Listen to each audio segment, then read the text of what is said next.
तो hello guys, welcome to my channel. आज इस वीडियो में मैं आपको क्लास 10th के जो आपका चैप्टर है लखनवी अंदाज, इसकी समरी करवाऊंगी। ठीक है, तो इस पार्ट के लेखक कौन है? यशपाल। चलिए स्टार्ट करते हैं। लेखक को कहीं पास में ही जाना था। लेखक ने यह सोचकर सेकंड क्लास का टिकट कर लिया कि उसमें भीड़ कम होती है। वे आराम से खिड़की से प्राकृतिक दृश्य देखते हुए किसी नई कहानी के बारे में सोच सकेंगे। पैसेंजर ट्रेन खुलने को थी।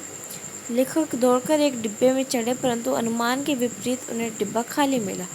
तो क्या है कि लेखक यह सोचकर आए थे, उन्होंने यह सोचकर ट्रेन बुक की थी कि सेकंड क्लास का डिब्बा जो है खाली होता है। और वो जब दौड़कर एकदम गए तो उन्होंने क्या देखा कि डिब्बा कोई खाली नहीं है। ठीक है, डिब्बे में पहले से ही लखनऊ के नवाबी नस्ल के एक सज्जन पालथी मारे बैठे थे। वो कौन थे? नवाब साहब थे। ठीक है, उनके सामने 2 ताज़े चिकने खीरे तौलिए पर रखे थे। लेखक का अचानक चढ़ जाना उस सज्जन को अच्छा नहीं लगा।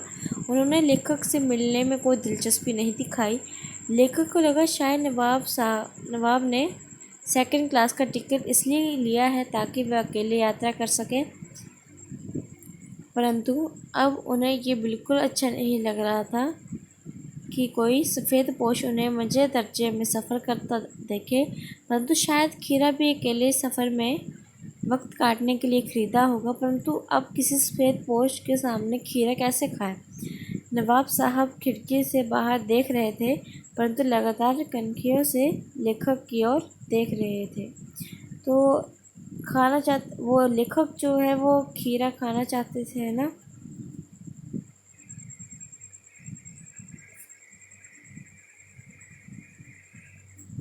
अचानक ही नवाब साहब ने लेखक को संबोधित करते हुए खीरे का लुत्फ़ उठाने को कहा, परंतु लेखक ने शुक्रिया करते हुए मना कर दिया। नवाब ने बहुत ढंग से खीरे को धोकर छीले, काटे और उसमें जीरा, नमक, मिर्च भूनकर तौलिए पर सजाते हुए पुनः लेखक से खाने को कहा, किंतु वे एक बार मना कर चुके थे। इसलिए आत्मसम्मान बनाए रखने के लिए दूसरी बार पेट खराब होने का बहाना बनाया। तो नवाब साहब तो उन्होंने तो बड़े अच्छे तरीके से धोकर छीला, फिर काटा, फिर नमक ऊपर फेंका उनके ऊपर। ठीक है, तो उससे जो लेखक के मुंह में बहुत ज़्यादा पानी आया था। परंतु उन्होंने पहली बार मना कर दिए थे, तो दूसरी बार अब कैसे बोल सकते थे कि मेरे को खाना है। ठीक है, तो उन्होंने ये बहाना बना दिया कि मेरे पेट खराब है। ठीक है, लेखक ने मन ही मन सोचा कि मियाँ रईस बनते हैं, लेकिन लोगों की नज़र से बच सकने के ख्याल में अपनी असलियत पर उतर आए हैं। नवाब साहब खीरे की एक फाक को उठाकर होंठों तक ले गए, उसको सूंघा। खीरे की स्वाद का आनंद में उनकी पलकें मूंद गई। मुंह में आए पानी का घूंट गले से उतर गया। तब नवाब साहब ने फाक को खिड़की से बाहर छोड़ दिया।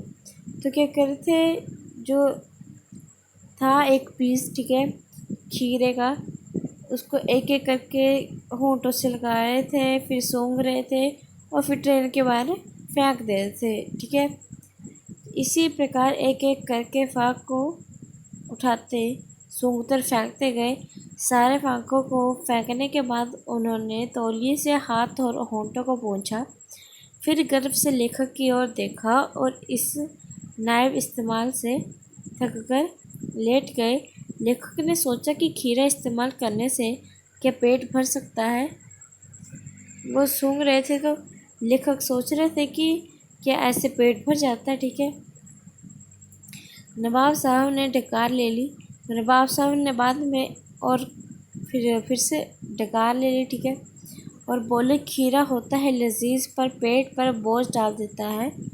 बोलते खीरा बहुत स्वादिष्ट होता है, पर पेट में बड़ा ज़्यादा वज़न डाल देता है।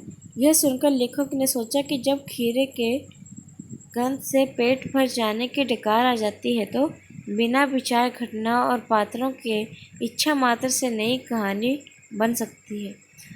ये थी आज की समरी। अगर आपको ये वीडियो अच्छी लगी हो तो प्लीज़ इस वीडियो को लाइक शेयर और सब्सक्राइब कीजिए। ठीक है, और थैंक यू।